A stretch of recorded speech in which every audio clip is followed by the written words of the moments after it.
trail cameras. Something that I don't use a lot of and probably should do more of. Anyway, I've managed to pick up a few of the King's trail cameras. I'm going to set them up today and compare them to my Maginon, which is an Aldi camera. The King's ones are pretty cheap and you can pick them up on sale every now and then, as I did. And I'm going to set these up to take video, about 15 seconds of video in a high definition and 3 photos with an interval of 1 minute in between actions. You can put either 4 or 8 AA batteries in them, and because I'm only going to set them up for a week, I've just put 4 in. So I'm going to go up now, set them up, and then we'll just see how they go and have a little bit of a talk about them as I set each one up.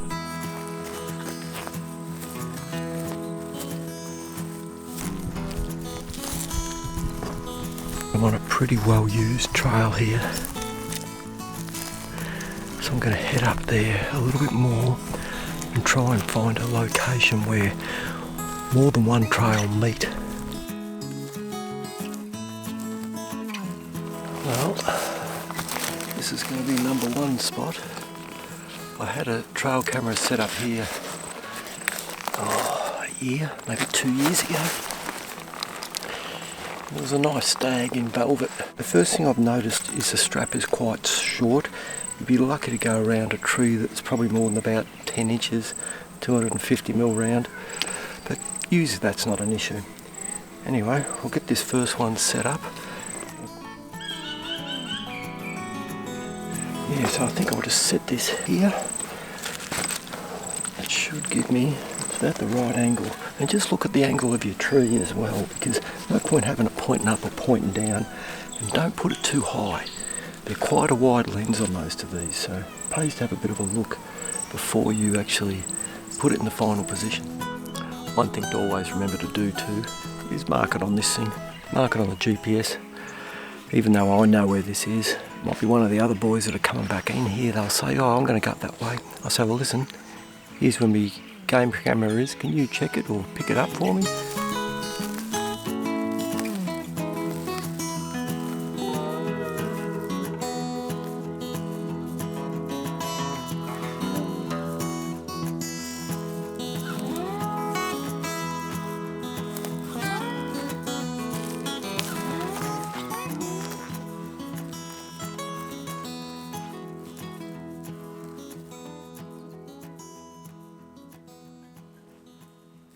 Never a tree exactly as you want it, but this one's pretty good.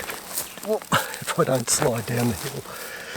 It's a very steep drop in and out here. This opposite little trail in is extremely well used. It's sort of a funnel between 2 patches of blackberry, and it's the only clear path for probably about 300 or 400 metres. I've just finished setting up that second camera, climbed out of this little gully, which is quite steep, and then I've got halfway up here and realised I forgot to put the waypoint in, so I can still see it down there, and I've just done a rough sight and go, look, I'm pretty sure I know where it is, but we'll find out.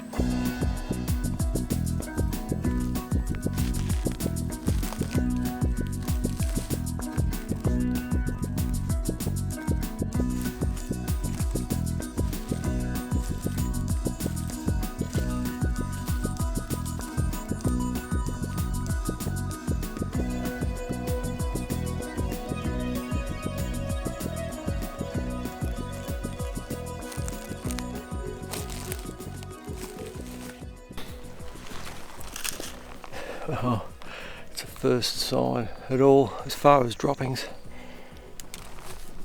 They're rock hard, nothing fresh. Told myself this will be an easy walk in, just go from one gully to the other. Well, typical, I've ended up climbing a lot more than I anticipated. It's still pretty bloody warm. I just want to try and get into this gully over here, which is probably another 500 metres. Try and get into there before it gets dark, but the only way I'm going to do it is to bash through, so it's either that or leave it for another day.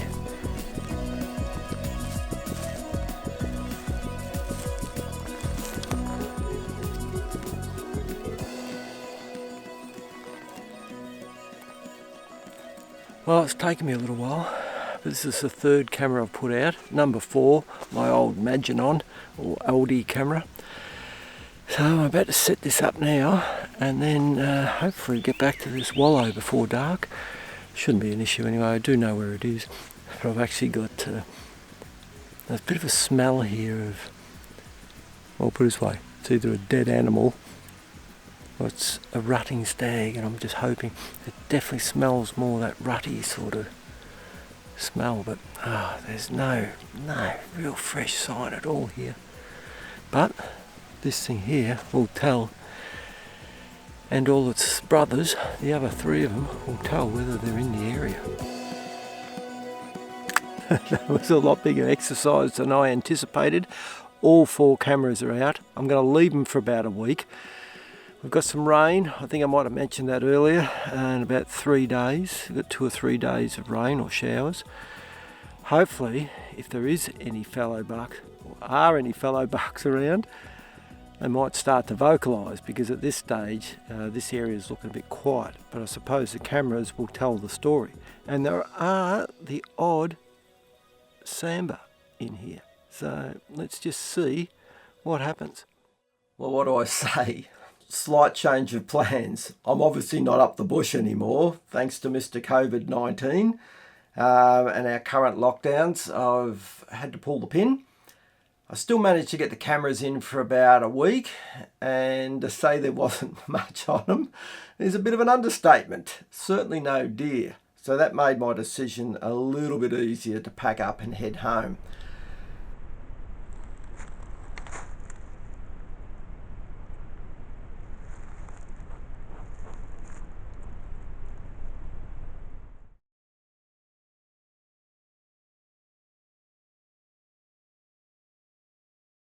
So I thought that's not enough testing, just 1 week, amount of actuation. So when I got home, I thought I'll set the cameras up in my front yard, which does get a bit of animal activity. Set 2 of them, the Maginon and the Kings, on top of each other, so they had the same view. And then I set one of the other Kings cameras over on the other side of the property, facing north. Anyway, over another week, first of all, I'll touch on battery life. In that first week, probably those cameras had between a dozen and maybe 18 actuations. All cameras were still showing full battery life. After another week of operation, the amount of actuations on all cameras was a lot more, probably about 4-fold, and they were showing about, I think about 50 to 60% in battery life, which is quite acceptable, especially in the Kings for 4 batteries. Menu systems on all cameras. I would probably give this to the Kings. The Kings is the more simpler, and basically you wouldn't need any instructions to work through it. The one issue that really concerns me, or one of the issues that concerns me with the Kings, is that I'd set all the clocks on all 4 cameras at the same time before I left, which is basically 3 weeks to a month ago now. And in that time, I've just checked the cameras this morning. The Maginon's pretty much spot on, but all 3 Kings cameras are about 3.5 to 4 minutes fast in that short period of time. So that's a bit of a concern. Triggering. And one of the reasons I put the 2 cameras right on top of each other, to get an idea of which one would trigger better than the other. Not much in it. Both work pretty well. I was a little bit surprised that they actually picked up things so far away. I actually put them on a bit of an angle, and the road down in front of my place is probably 25-30 metres away from foot traffic, and they were still picking up and actuating both cameras to people walking down the street. If I was to give it to one camera, as far as which one probably picked things up better, I'd probably give it to the Kings. Again, only slightly, but what probably pushed it over the line here for the Kings and gave it the advantage was that where the 2 cameras were together, it actually picked up a fox moving around at night and got a couple of half-decent shots. Video quality. Not much in it again.